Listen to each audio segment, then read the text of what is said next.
I have started the recording mode, so somebody need not worry about recording. So we discussed the three energies of the Supreme Lord, and then yesterday at the end of the class, there was a question about the Brahman, Paramatma, and Bhagavan. So uh, I will share that screen.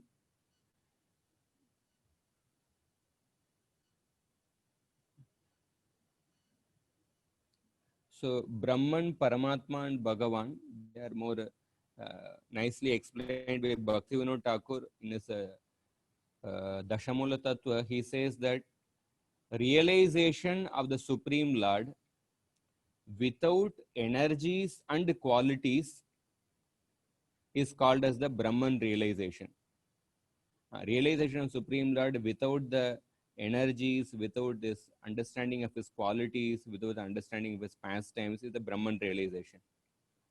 And realization of the absolute truth as the subtle being pervading the material universe is called the Paramatma realization.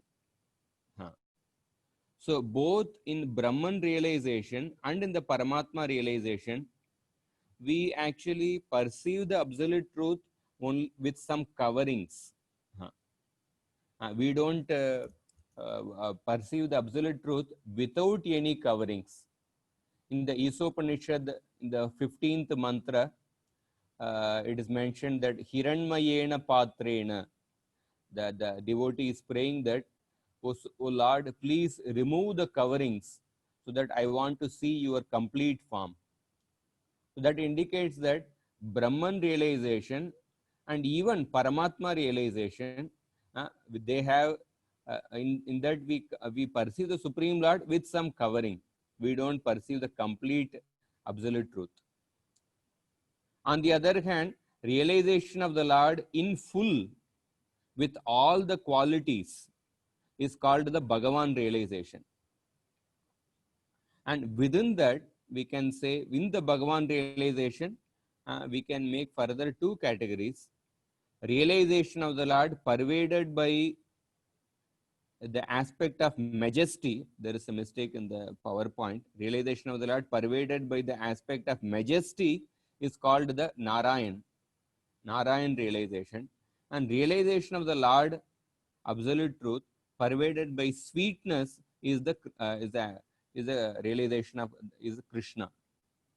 So therefore, Krishna is the complete possessor of energy, and Radha is the complete energy. So this is something in relation to what we discussed yesterday. So I will go ahead from here. So we discussed the three types of energies: Chit Vaibhava, Achit Vaibhava, and Jiva Vaibhava. So now we come to the, we mentioned that the the Lord is actually always thinking about the welfare of the living entities, and the Lord mercifully bestows the happiness desired by the living entities, which the living entities are attempting to attain. So in this case, that when the living entities desire certain material happiness, then the Lord actually helps the living entities through the karma kanda, through the karma kanda cultivation of material pious activities. So karma kanda section of the Vedas talk about they talk about, they prescribe different pious activities by which the living entities can actually fulfill their desires. But when we compare the karma kanda with the devotional service, in the karma kanda activities, the pleasure which is obtained is temporary, and in the karma kanda activities, if a person makes a mistake in actually following some of the rules, then one may get opposite rules, one may get actually opposite results. One has to very minutely follow all the rules. And in the karma kanda activities, even if you incompletely follow, if you miss some of the steps of yajna, then then all you will not get results only. Like I was studying a course in the Somaya College. there's a book called as Artha Sangraha. Artha Sangraha is a book which actually gives the method of interpreting the Vedic literatures. In the Vedic literatures, in the Vedas, the different yajnas are actually mentioned in the Vedas, how to perform the yajna. Like so many yajnas are mentioned in the Vedas. So each yajna has got different steps are there, different like how to procure the ingredients and what mantras to be chanted. All the details are there. But these statements are there in the Vedas. The Artha Sangraha is a book which actually gives the method of interpretation to find out actually which are the steps to be followed for the particular yajna. Sometimes uh, not all the steps are mentioned in one particular place. So it gives a method of interpreting the Vedas. So in that, like I was amazed by the details given. Like for example, in a particular yajna, you have to bring certain animals for the yajna, and the details are given like what kind of a cow you should actually you should get for the yajna. You should get the cow with a particular color, uh, with having a particular kind of a ear, and you have to how to actually procure that cow also.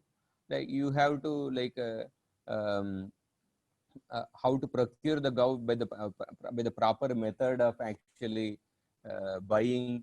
So all these details are minutely described, and in a particular yajna different animals are brought, and how to bring the animals in a particular row, like which animal to be brought in first, which animal to be brought second. So like that minute details are given, and when a person follows the path of karma kanda, that one has to like pay attention to like one has to pay complete attention to all the details, minutely follow all the rules.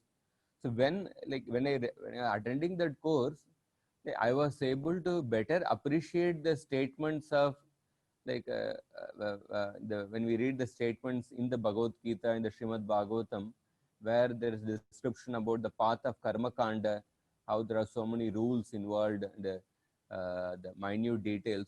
Then I was able to better appreciate these things, and the teacher was very specifically mentioning again and again in the karma kanda path that suppose in a yajna some 200 steps are there, and even if a single step is either missed out, uh, or even if a single step, if there is a mistake in a single step, then you will not get the desired result.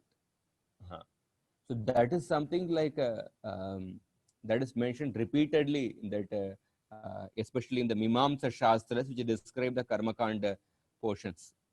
So we see that in the karma kanda is a path in which a person cultivates a material pious activities, and a person gets a temporary happiness, and as I mentioned, if there is a mistake, will not get any, will get opposite results.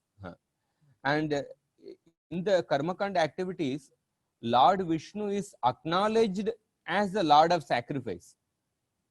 Because ultimately Krishna is the Yajneshwara. Aham hi sarva yajnanam bhoktacha prabhurevacha. He is the Lord of the sacrifice.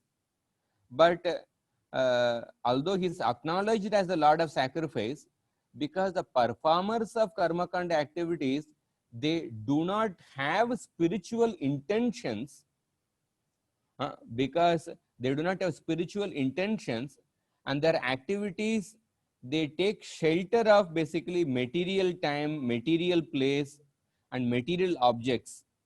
Therefore that it is considered as a material pious activities. Okay, Lord Vishnu is acknowledged the Lord of sacrifice, but people don't have spiritual intentions. So therefore the result of karma kanda is also material, in the form of maybe elevation to higher planets. So in the karma kanda activities, ultimately the there is no satisfaction of the soul, there is no satisfaction of the living entity. and therefore one achieves only the impermanent happiness on a higher material level. But when the performers of karmakanda activities, one thing is that when they get the results of their process, their faith in the Vedic literatures, that becomes enhanced, it becomes deepened, because when they see that, oh, I'm following this yajna, but I'm getting the desired result as mentioned in the Shastra. It will be like, if you follow the steps properly, like, you will get the result. There is no question of some kind of sometimes there is some faulty things, or there's no some kind of like some unpredictability. There will not be any unpredictability. You will get the result. So by that, one's faith in the Vedic literatures gets enhanced. But ultimately, the soul will not be satisfied because the result obtained is material.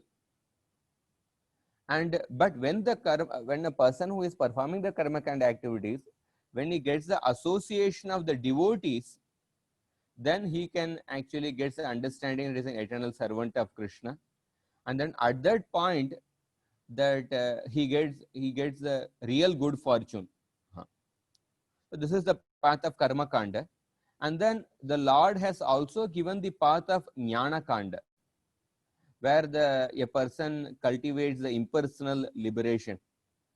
So there are living entities who actually, by performing the different karma kanda activities, and then by tasting the different say happiness available in the higher realms, and then they become exhausted.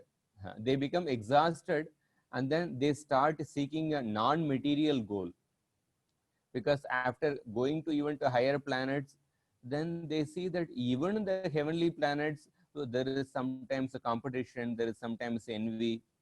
Yeah, there are those devatas are of a higher, they are highly elevated in sattva guna, but still even the abodes of the devatas are not free from the different material human frailties, human shortcomings and weaknesses. So when a living entity, it becomes exhausted of the material activities, then a person seeks some happiness, something beyond the material realm. So then at that time, a person tries to follow the processes given in the Jnana Kanda. He wants to actually attain impersonal Brahman liberation. So in that, for that sake, Krishna has given the Jnana Kanda process. Like akama sarvakamo va moksha kama udaradi tivrena bhakti yogena ejayata purusham param. So in this verse, akama, sarvakama, moksha kama, three words are used. Sarvakama refers to those who are desiring material happiness. It refers to those who are inclined to following the karma kanda. And moksha kama refers to those who are actually inclined to follow the jnana kanda. It refers to the jnanis. And akama refers to the devotees. So this Bhagavatam says that whether somebody is desiring material happiness, or whether a person is desiring impersonal Brahman liberation, or whether a person is desiring, whether a person does not have any desire, all these people should perform intense devotional service, like that Bhagavatam says. So in fact, when we talk about Sarvakama and Moksha Kama, in the case of a person having material desire, one can have many kinds of material desires. It is said that in the Niti, if you take the entire sky as a paper, and if you take the all the water in the ocean as the ink, and then with the help of a pen, and by filling that say the water in the ocean as a ink, and then in the sky, you start writing the desires in the sky. Sky is used as a paper. Then if you start writing your desires, the uh, paper will get exhausted and the ink will get exhausted, but your desires will still your desires will not get exhausted. That means that living one can have like such a unlimited number of material desires, that even if you use unlimited quantities of ink, even if you use unlimited quantities of paper, both the ink and paper will get exhausted, but the desires will not get exhausted. But that's why how the material desires are actually unlimited. But when a person actually realizes the, say, futility or the material sense objects, when a person realizes the temporary nature, and then when a person seeks a non-material goal, that means when a person seeks liberation, moksha kama. Although in the case of sarva kama means a person has many material aspirations, but moksha kama means a person is having only one desire for liberation. But in one sense, the moksha kama is higher than even the sarva kama, because that in the moksha kama, a person has become completely exhausted of all kinds of material desires, and then a person is desiring liberation. So even but whether somebody is a sarva kama or moksha kama, still one should Bhagavatam is recommending that one should perform intense devotional service. Tivrena bhakti yogena ejeta purusham param. So here the cultivation of impersonal Brahman realization, the Mayavadi philosophers use this knowledge to become liberated from matter and merge their existence into the Brahman. So in this way, Haridas Thakur talks about Karma Kanda and Jnana Kanda. To put in simple way, like the Karmi, Jnani and Bhakti, how we can differentiate is that Karmis are attached to living in this world, and Jnanis are attached to leaving this world, and Bhaktas are attached to serving Krishna. This is the difference between Karmi, Jnani and Bhakta.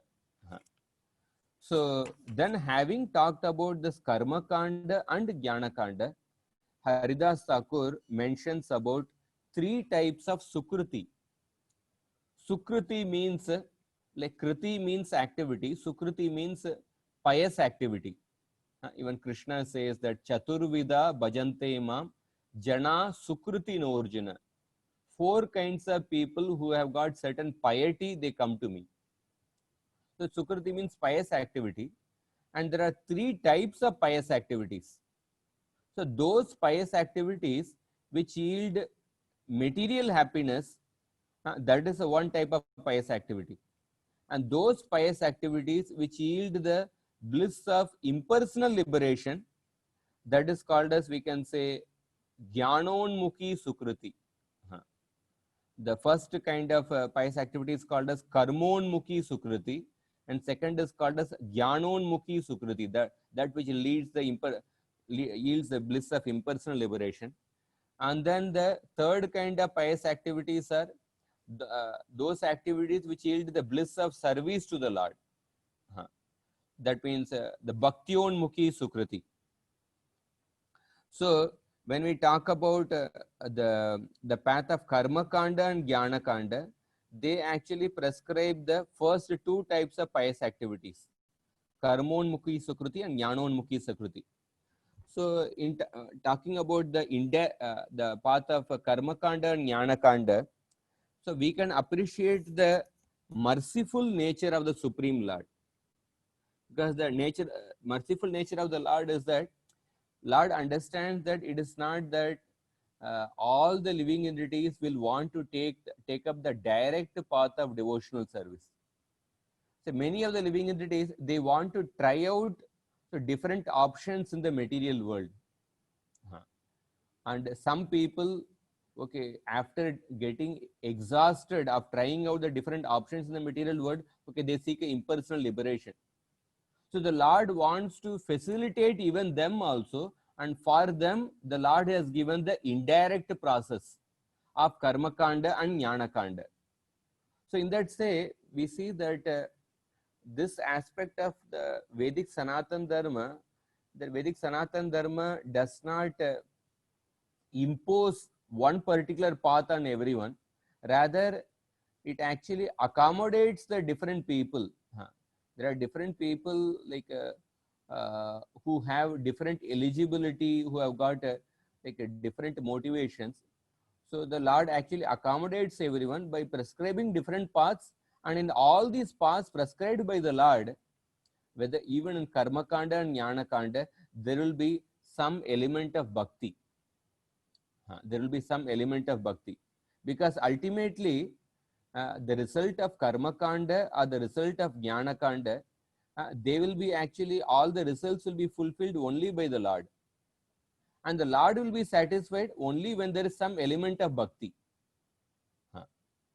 So even though the other elements of the Karma Kanda and Jnana Kanda may be there, but unless those elements are accompanied with some element of bhakti, the Lord will not be satisfied. Just like for a simple example, like for example, say suppose a South Indian is there. So like there are different items of different preparations are there in a meal. But like for him, if there's a curd rice is not there, there will be some dissatisfaction. There will be some incompleteness in the meal. Or suppose a Punjabi is there, like one may have different varieties of preparation, but something which he likes, some parota or something is not there, then he will feel incompleteness, because that is something which attracts him. So similarly, bhakti is something which attracts the Lord. Therefore, even in the Karma Kanda and Jnana Kanda, there will be some element of bhakti. But the merciful nature of the Lord is that he tries to accommodate everyone, and he therefore for them he prescribes this indirect paths of Karma Kanda and Jnana Kanda. Like few days back, I was reading the Madhurya Kadambini. The Madhurya Kadambini, Vishwanath Chakravartipad, he talks about the fourth offense to the holy name, which will, of course, we'll discuss in this book also later. In one chapter, it will come. Fourth offense to the holy name is Shruti Shastra Ninda. Shruti Shastra, that means blaspheming the Vedic scriptures. So a devotee will never blaspheme the scriptures which talk about bhakti. But sometimes a devotee can blaspheme the scriptures. He may develop a little negative attitude towards the scriptures which describe these indirect paths. So there Vishwanath Chakravartipad, he says that even these scriptures which describe these indirect paths, we must understand the intention of these scriptures. The intention of these scriptures is to ultimately elevate a living entity to come to make him follow the direct path.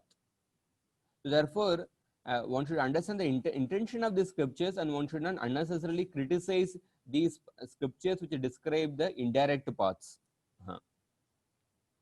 So therefore, Haridas Thakur talks about the merciful nature of the Lord, how the Lord makes arrangements for the jivas who have given up him, arrangements for the jivas to elevate them through these indirect paths. Then having talked about these indirect paths, then he explains what is the relevance of the indirect paths in Kali Yuga. So this is a very important question, because like when we are actually teaching people, we have to think about like what is relevant for a person in his situation at this particular time. Right now in 2020, in as of now on March, April 5th. So therefore, the one of the important aspect is like we have to like recommend something that which is relevant for a person at this particular time. So talking about the indirect paths, Haridas Thakur says, seeing the state of the people in Kali Yuga, the Lord gave up the hope in the processes of Jnana, Karma and Yoga.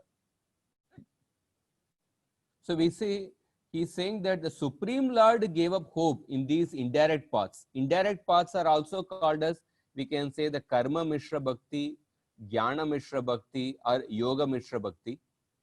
Of course, in the indirect paths, Bhakti is secondary. The element of the Karma Kanda, Jnana Kanda or the Ashtanga Yoga, they become the prominent. Bhakti is present but in a secondary way. So, but in the Kali Yuga, the Lord gave up hope in the process of this, in the indirect processes. So, like in the Satya Yuga, the Lord actually purified the people by giving the process of meditation. And then after they got purified, then the Lord bestowed upon them the path of pure devotional service.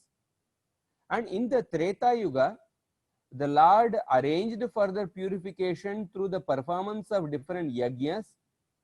And then after the purification, the Lord bestowed on them the path of pure devotional service. And similarly, in Dwapar Yuga, the Lord gave the system of temple worship. But in Kali Yuga, that these indirect processes, they are not sufficiently powerful in Kali Yuga in order to purify a person. So therefore, it is like we can say example can be like, suppose when you go to purchase a medicine in a medical shop, you have to see the expiry date. The medicine already expired. That means the medicine will not be powerful enough to actually to cure your disease. So similarly, these indirect paths, because they have become outdated, they are not sufficiently powerful. Yeah, they may have still they are described in the Vedas. They will be powerful to some extent, but they are not sufficiently powerful as in the previous ages in Kali Yuga. And there are especially because of the different shortcomings of Kali Yuga. Prayena sabya kalavasmin yugejana manda sumanda matayo mandabhagya upadrita.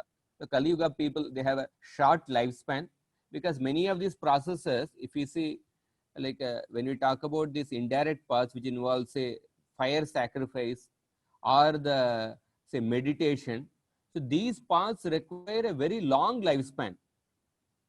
Like yesterday, I think some classes I think going through was mentioning, like when it, like for example, when you read the scriptures in Puranas, Ramayana, Mahabharata about certain yajnas, yajnas would go for generations. A whole generation of actually a particular dynasty, they would dedicate themselves for performing a particular yajna. Like if you read the story of the descent of Ganges in Kali Yuga, how that I think the Bhagirath Maharaj, he brought the descent, he brought the Ganges into the world. But Bhagirath Maharaj was one person in the dynasty. Before Bhagirath Maharaj, there are different persons in the same dynasty. They were putting their effort in their entire lifespan, they were putting the effort. And then finally, the effort actually, it bore the fruit in the life of Bhagirath Maharaj. Bhagirath Maharaj. So therefore, when we talk about the performance of yajna or the performance of the, say, meditation, they require a long lifespan. So that itself actually shows that in Kali Yuga, these indirect processes, they are not sufficiently powerful. And prayena alpayusha sabya kalavasmin yuge jana, like in general, people in Kali Yuga are lazy for spiritual paths. That like yesterday there was a quote which circulated. I saw that in this lockdown period, if you have not come up with some learning, some new skill or some new knowledge, or at least some better physical fitness on a physical level, that means you did not lack time, you only lacked discipline. So the sense in Kali Yuga, people, they lack that enthusiasm to follow something spiritual. They are manda. And sumanda matayo, they are actually less intelligent. Even if they want to follow something, but they don't have the maybe the intelligence to decipher between what is a bona fide path, what is a cheating process. And manda sumanda matayo manda bhagya. And even if a person is actually having the intelligence to decipher between what is right path and what is wrong path, yet many times because of his misfortune, one may come up with some cheating people, one may not come up with the bona fide people like that. So So the Lord arranged for the, so therefore in Kali Yuga, these paths are not sufficiently powerful. And then in Kali Yuga, these indirect paths become crowded with the different obstacles in Kali Yuga. Like for example, like for like analytical study of the Shastra, traditionally for studying the Vedas, you have to study the first the Vedangas. There are 6 Vedangas: Kalpa, Shiksha, Nirukti, Vyakarana, Jyotisha. These are all like supplementary books, or they are ancillary subjects which you have to study before entering the study of the Vedas. And each of these ancillary subjects, they are each of them is like a big ocean. Just for studying, mastering one branch of the ancillary subject Vyakarana, it would take 12 years. So what about the other subjects, etc.? So therefore in Kali Yuga, like there are so many obstacles. There are so many obstacles, like for example, yesterday we were discussing, like even our present, say, education system, that like we get into some education system, but it has taken like many years to realize that how it is actually disconnected from our roots. Like for example, like there was one farmer in Karnataka. Like he sent his son for English medium school. And then in the English medium school, like the small children, when they, like there are different rhymes in the which are taught in the schools. And then the farmer became angry when he heard one of the rhymes actually which was sung by his son. What was that rhyme? Rhyme was that rain, rain, go away. This rhyme is actually taught in the school. And then the farmer became so angry. Why are you actually singing this rhyme? Because farmer, he's actually, his whole existence is dependent on the rains.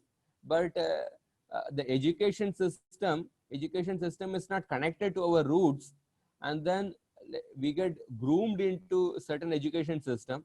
Like there was this poet Kumar Vishwas. He was giving a talk, and he was pointing that like usually this A for apple, B for boy, C for cat, like that it is actually taught.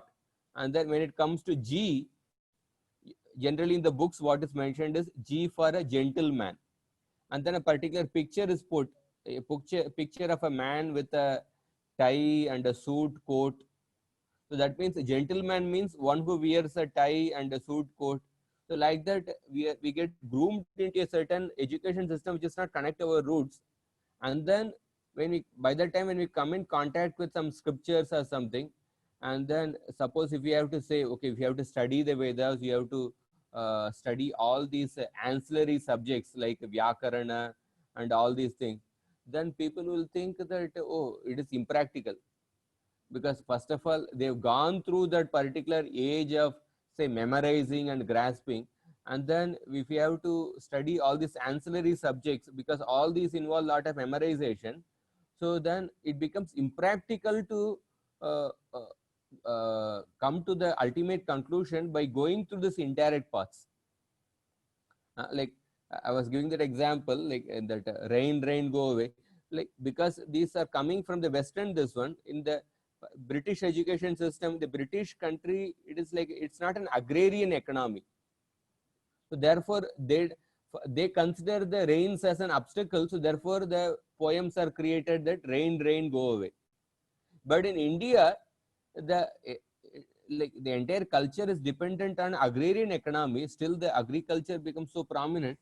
So then when the same actually when the same poem is given in the Indian context, it is completely disconnected from the culture.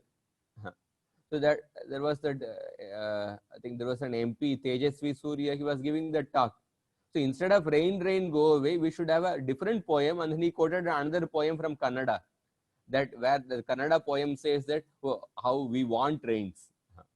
So that is how there is an importance of. So why I'm mentioning is that, like, first of all, we get groomed into certain artificial, say, education system, and then when we come in contact with the, say, Vedic scriptures, etc., and then when we follow this indirect path, which requires lot of time and energy, then it becomes impractical. So therefore, the it becomes indirect paths become crowded with the obstacles in Kali Yuga, and the indirect processes, they have also become corrupted. They have become corrupted because again, as I mentioned, that because of the like, for example, in the performance of a yaga, you need a qualified brahmana who can chant the mantras with the proper meter. For example, in the Sanskrit, like there is the there are like there is Anudatta, Swarita, and Udatta. That means depending on uh, depending on, like, when we are pronouncing a particular syllable, whether you use the upper portion of the mouth or the lower portion of the mouth, or whether you use the both the upper portion and the lower portion. Similarly, same syllable can be chanted in three ways. Like, for example, the syllable can be chanted in three ways depending on how you use the upper portion or the lower portion or both the portions.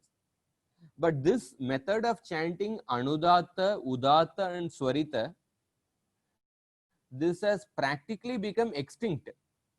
Huh. Like most of the people, they don't, like, even our Sanskrit teacher, he said that actually I don't know how to chant this Anudatta, Swarita, and Udatta because I have not learned. And very few Sanskrit scholars, they actually know this. And all the Vedic literatures,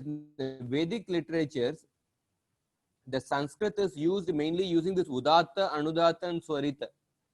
And because all the Vedic yajnas use all these different, each syllable uses these methods, Udatta, Anudatta, Swarita. But in the Laukika Sanskrita, Udatta, Anudatta, Swarita is not used. So, but in the Vedic literatures, which describe the different karma kanda paths, so then if you have to follow the karma kanda path, you have to know how to actually chant those mantras with the proper, like with the proper way of this Udatta, Anudatta, Swarita. But practically in this age, it is not, people don't know how to pronounce this actually. So therefore, we see that the indirect processes have become crowded with obstacles, have become corrupted. And even the process of Archana, why I am specifically mentioning the process of Archana? Because Archana is the most recent process, in the sense that is the process for the Dwapar Yuga, which is the previous Yuga. Okay, the process of meditation was for the Satya Yuga. The process of Yaga is for the second Yuga, Treta Yuga. That was like much long back. But the process of Archana was the most recent process of the previous Yuga. Even that process of Archana has become spoiled by various evils. Because even in the process of Archana, for example, if you have to worship the deities, you need even installing the deities, you need a pure cow's milk. You need actually the pancha gavya from the cow, milk, curd, and all these. But what is the guarantee of getting these ingredients in a pure form in this age actually? Of course, different devotees are putting effort. We should put effort to cow protection, etc. But the point is that the likelihood of getting pure ingredients is actually it becomes very difficult. So even the process of Archana has become spoiled by various evils. During this lockdown, like some of the temples, like some devotees said that, like for Rajbhog to the installed deities, like there are no manpower, and this is like only very simple items like rice dal, and very simple items are being offered to the deities. Some temples, they're suffering from like manpower crisis and money power, this thing. So therefore, in Kali Yuga, even the process of Archana is actually impractical. That is why one of the item of sadhana bhakti, among the 64 items of sadhana bhakti, one of the item is that not building big temples, because it will be very difficult to maintain the big temples. It will be maintained. It will be very difficult to maintain the big temples, and so therefore, like even in that purport in the Nectar of Devotion, Prabhupada says that therefore the education should be given greater importance. Education should be given greater importance. That means education, Harinam Sankirtan, education should have greater importance. And another drawback of the indirect path is that in the indirect paths, the means and end are actually different. The means are actually material means, and there is one is looking for a spiritual end. In the path of the fruitive activities or in the Jnana Kanda or Ashtanga Yoga, all these paths, the paths are actually material. And those material paths are okay, they are mixed with some element of bhakti. So because there is the means and the end are different, so therefore the indirect paths are also, in that sense, they bring more difficulties. That the difficulty is due to the essential difference between the paths of karma and jnana being material means and the spiritual end. Ultimately, one is looking for Krishna prema, but when you are using a material means, like for example, suppose you want to measure the length of an object, but if you are using the means in the form of a litmus paper, can the litmus paper be used to measure the length of an object? Or can a vernier caliper be used to measure the acidity of a liquid? So because the instrument and the goal, they are of a different nature. You will not get, it is very difficult to measure the acidity, or impossible to measure the acidity with a vernier caliper. The means is different from the end. So similarly, because the means are material and the end is spiritual, therefore this gives rise to great difficulties. So this is another point about the indirect paths. And then finally, with this we may come to today's end of discussion about the direct path of delivering the living entities. So therefore, that in Kali Yuga, the direct path is given the utmost importance. So another point I wanted to mention about the indirect paths is that Vishnu Chakravartipad mentions in this Bhagavad Gita words, Vyavasayatmika buddhi ekeha kurunandana bahushaka kyanantascha buddhayo avyavasayina. Krishna says that one should be resolute in one's determination in following this path. One should be one-pointed.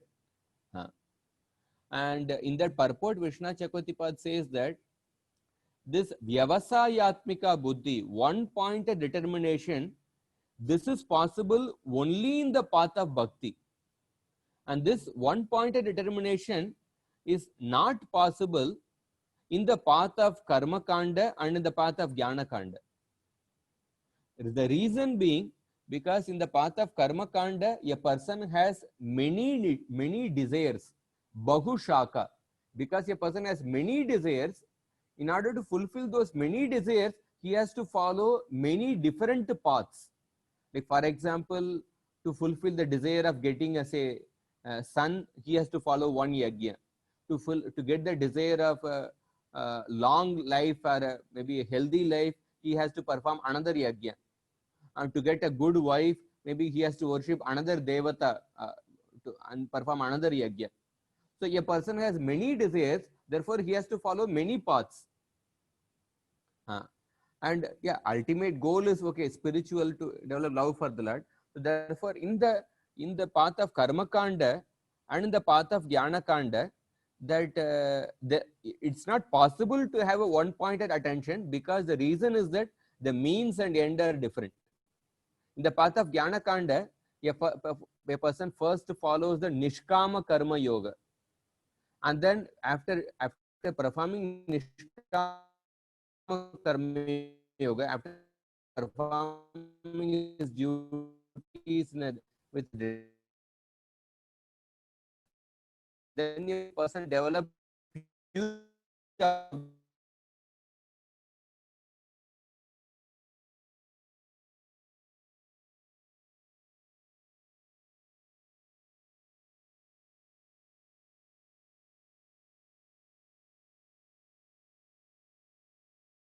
he has give up the sadhana of the Jnana Kanda.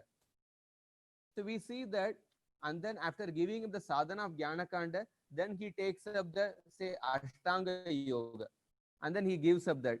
So in that way, we see in these paths, actually, the means is not actually, it is not to be whatever sadhana you are performing, it is not, that is different from the goal.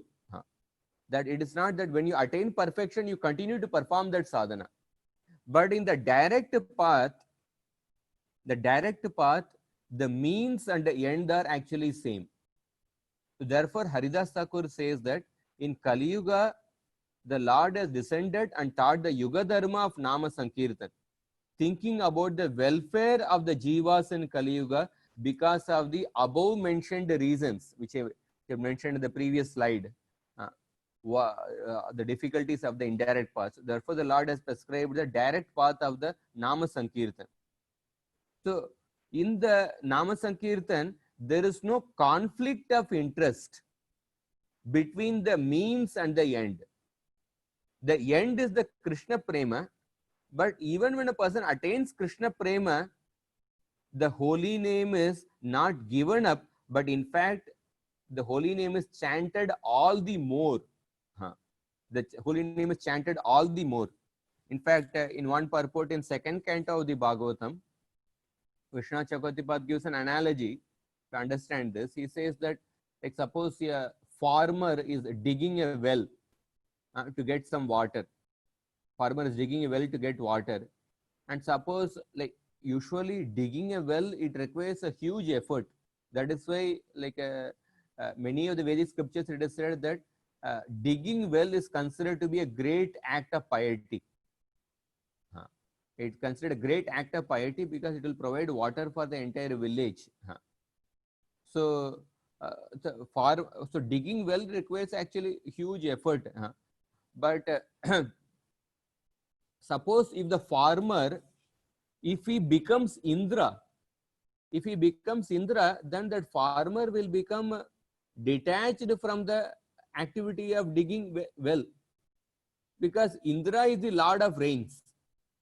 Once he becomes Indra, then he will actually just give up actually the activity of actually digging well. So similarly, just like a farmer who becomes Indra will give up the activity of digging well, so similarly, a person who is following these indirect paths of Karma Kanda and Jnana Kanda, once a person attains the, say, goal of that particular path in the form of certain material benefits or in the form of the impersonal liberation, that person will give up his previous sadhana. But on the other hand, in the path of bhakti, even when a person attains the goal, a person becomes doubly serious about the sadhana which he practiced. A person becomes doubly serious. It means it's not that okay, we are chanting 16 rounds and then maybe once we attain a certain level, then we will be relieved of this chanting. No, it's not. In fact, when a person progresses more, one becomes more serious about his sadhana. And that is what it's mentioned. The direct path, even in the stage of Krishna Prema, that the holy name is not given up but chanted all the more. And the holy name is intrinsic in the activities of Prema. But a person spontaneously chants that. And in the holy name is non-different from the Supreme Lord. And it is a very embodiment of Prema. So because there is no conflict of interest between the means and the goal, so therefore the direct path becomes the most important in Kali Yuga. And this is one of the main difference between the direct path and the indirect paths, particularly in Kali Yuga. And then Haridas Thakur concludes this chapter by saying that I am just a fallen, low person attached to the material world. Being an utter fool, I did not take to the chanting of your name. And with the tears flowing in his eyes, Haridas Thakur sighed heavily and fell at the Lord's lotus feet. The holy name, the touchstone which yields all desires, which yields Krishna Prema, becomes the life and soul of that person who develops exclusive taste for the Lord's service and the Lord's servants. So with this, we come to the end of the first chapter, and then we will continue the second chapter tomorrow about accepting the holy name. Tomorrow we'll discuss a very interesting point about the nature of the holy name, and there are 4 attributes of the real objects, and the different types of names, types of chanting. So very interesting, this thing we'll discuss tomorrow. So at this point, I will end the class. So those people who have questions, they may remain, otherwise they may leave. Yesterday, there was a devotee, I think Venkateshwaran Prabhu. He had a question. I could not take his question. I will first, if he still has the question, I will actually take up his question. Otherwise, whoever has a question, they can raise their hand.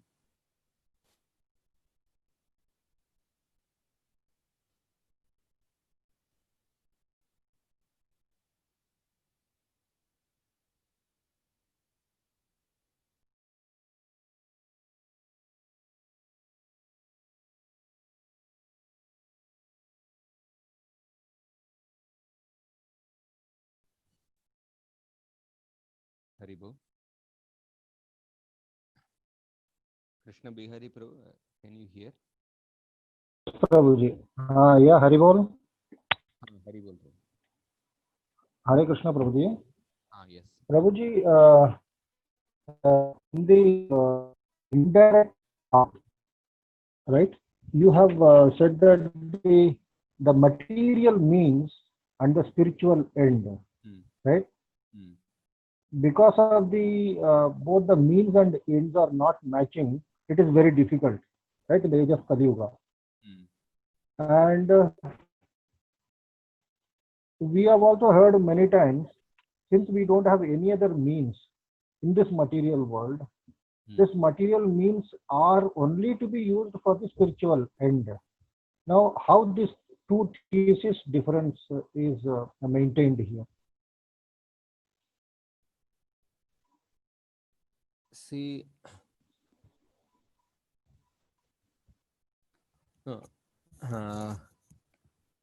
your question is that, like, since we don't have any other means, what is it? The material means are the only means available here, including Karma Kanda and Jnana Kanda. Right, in Kali Yuga. So how they are set to, it is difficult, no doubt, but it is not inappropriate or following those means, like, I didn't get the exact question, final point.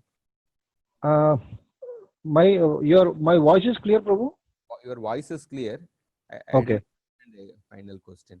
No, you the indirect method, the path only brings more difficulties to the life by the material, because it is a material means, and the end is the spiritual or the Krishna Prema. Now, this is one thesis which you have said, that is, we accept that because Karma Kanda and Jnana Kanda, the stepping stones are very difficult, so difficult to climb and to come to the level of bhakti. But the another thesis also says, in many times Govind Prabhu also said, you also said, that in the material world we have no other means except the material means. Even bhakti practice in the initial stages has the material motive. Yes. So how do these two gel together? For example, we have to do the needful in regards to, say, fulfilling certain different objectives while living in this world. Say, for example, say for better health, we approach a doctor. It's not that we simply chant Hare Krishna.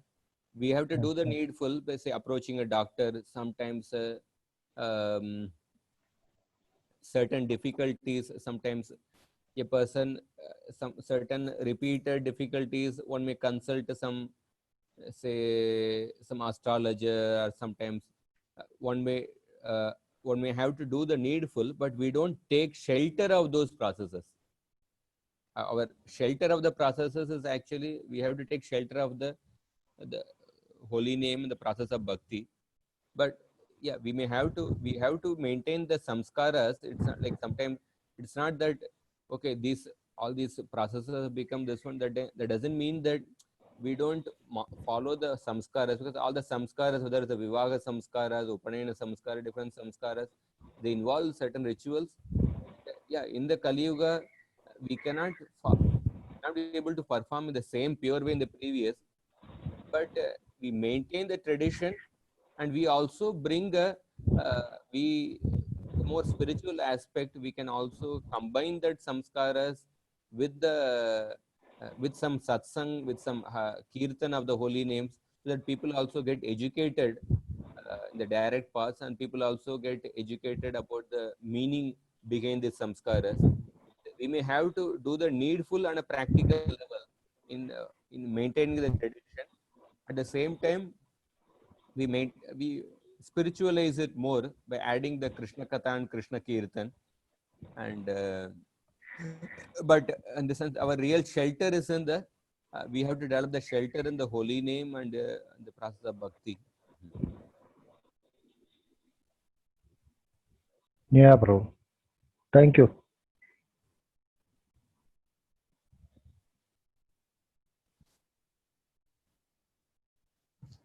Hare Krishna, Mata.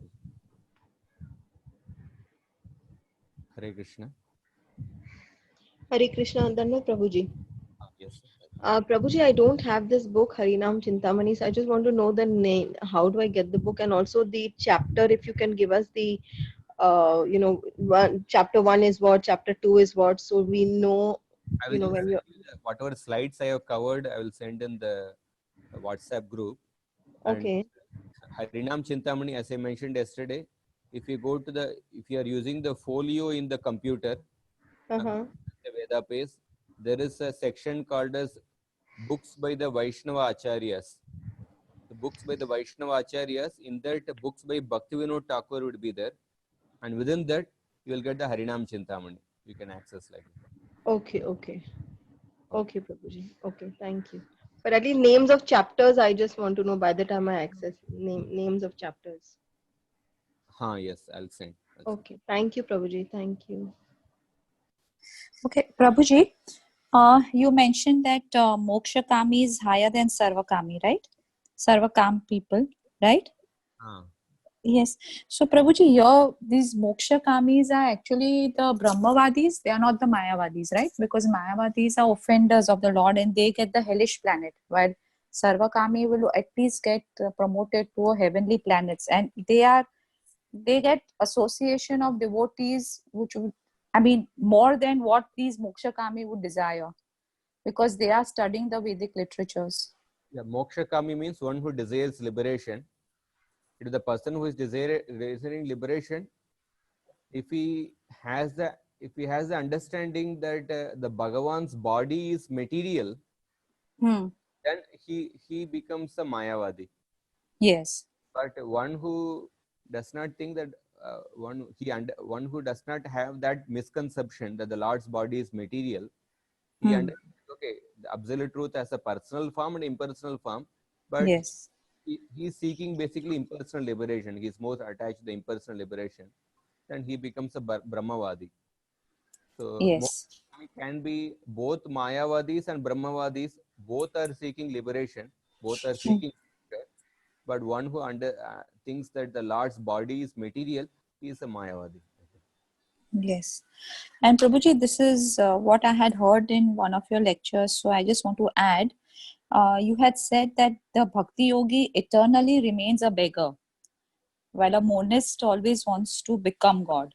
So when we were discussing, the indirect and direct process. So I just want to add, you had said this, so just for the benefit of everyone. Yeah, Bhakti Yoga, yeah, he eternally wants to be a servant of the Lord. Yeah.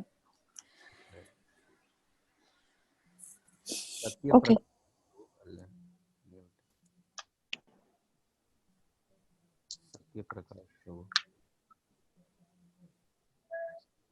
Hari bol. Hare Krishna Prabhuji. Prabhuji, I wanted to, actually I missed the session today because of some technical glitch. Is this being recorded and is it available at some place? Yeah, it's recorded. I'll send the thing. You can send your number. I'll send you. Uh, where do I send the number, Prabhuji? Haribol. You can send to my number, or if you have the number, I do not have. you must have got the contact from somebody. Na? Maybe you can take your number. Prabhuji, I don't have your number. Yeah, 9930141789. 9930 141789. 141789. Oh, Okay. thank you so much. So I will take a last question and then end. Continue tomorrow.